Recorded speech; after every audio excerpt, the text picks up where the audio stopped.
আচ্ছা, আপনি তো হযরত মরহুম শহীদুল্লাহ ফজলুল বারী রাহিমাহুল্লাহর ছাত্র ছিলেন এবং হুজুরের আ নাম আমরা অনেক শুনেছি।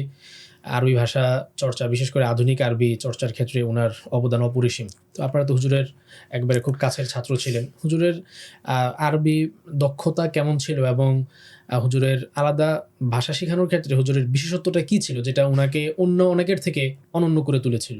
আমাদের উস্তাদ শহীদুল্লাহ ফজল বারী আধুনিক আরবি ভাষা, বিশেষ করে ভারী আরবি ভাষাটা যেটা আমরা বলতে পারি যে মাদানী নাসাবেও আরবি ভাষা পড়ানো হচ্ছে এবং সেটা শুরু হচ্ছে।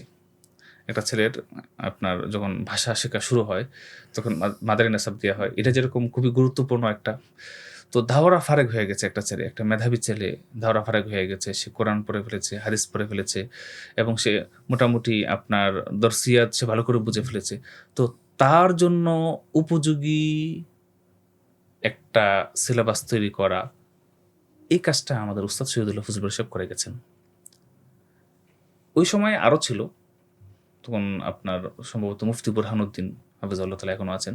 তো দেখা যাবে যারা একটু দুর্বল ছিল, একটা সময় আসলে আদব বলতে তাই বোঝানো হয়তো একেবারে যারা কিছু বুঝে না, নাহু সরফ পারে না। তখন সাহিত্য বলতে আসলে সাহিত্যের পরিবর্তে ভাষাটাকে শেখানো হতো তখন। এখনো সাহিত্য বলতে আমরা ভাষাটাই শিখাই, এখনো আছে, সেটা নিয়ে পড়ালাপ করা যাবে।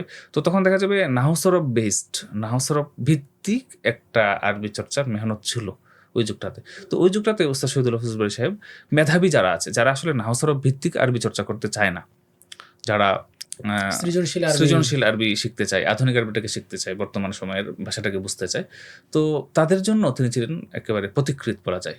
রায়েত তিনি ছিলেন সবার জন্য।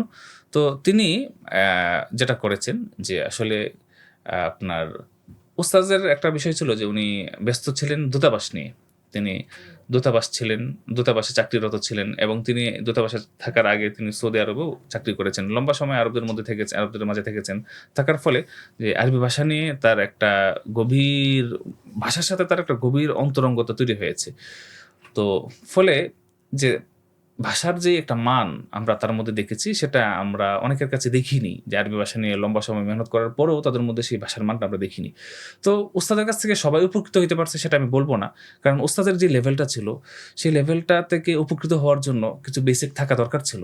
দেখা যায় যে ওই সময় অনেকের ছিল না। যার কারণে উস্তাদের কাছ থেকে আপনার সবাই উপকৃত হইতে পারে নাই।